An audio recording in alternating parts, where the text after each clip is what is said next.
Aláròyé máa wí o.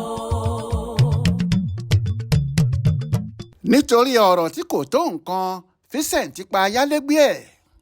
Àfi bí èdè lọ̀rọ̀ ń jọ létí gbogbo àwọn tó gbọ́ ohun tí afurasí ọ̀daràn kan ọ̀gbẹ́ni Vincent Upai tó pa Ayalegbe ẹ̀ kan olóògbé Gloria àti ọmọ ẹ̀ nítorí ọ̀rọ̀ tí ò tó nǹkan ṣe. Ọjọ́ àìkú Sunday ọjọ́ 15 oṣù kẹsàn-án ọdún yìí ní ìṣẹ̀lẹ̀ ìbànújẹ́ náà wáyé lágbègbè ẹlẹ́mọ̀rọ̀ nílùú Èkó. Aláròyé gbọ́ pé ọ̀rọ̀ kékeré kan tí kò yẹ kó dìjà láàrin afurasí ọ̀daràn náà àti olóògbé yìí ló dìjà sílẹ̀ láàrin àwọn méjèèjì káwọn aráalé ibi tí wọ́n ń gbé sí tó mọ ohun tó ń ṣẹlẹ̀.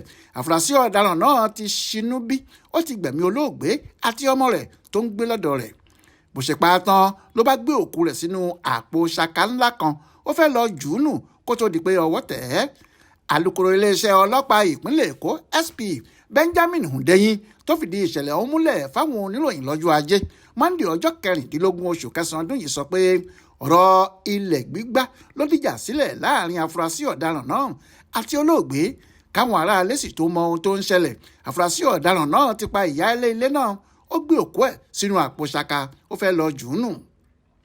Àwọn aráalé ni wọ́n lọ fọ̀rọ̀ náà tó àwọn ọlọ́pàá tẹ̀sán ẹlẹ́mọ̀rọ̀ nílùú Èkó létí táwọn yẹn sì wàá fọwọ́ òfin mú un lọ sọ́dọ̀ wọn. Wọ́n gbé òkú olóògbé náà lọ sí ọsibítù ìjọba tó wà nílùú Ẹ̀pẹ́ láti ṣe àyẹ̀wò sí i kí wọ́n lè mọ ohun tó pa á gan-an. Alukoro ní àwọn máa ṣèwádìí nípa ìṣẹ̀lẹ̀ ọ̀hún táwọn sì máa fojú afurasí ọ̀daràn náà balẹ̀ ẹjọ́ lẹ́yìn ìwádìí àwọn. Adéwálé Adéoyè ló ṣàkójọpọ̀ ìròyìn ọ̀hún fún Aláròyé online television.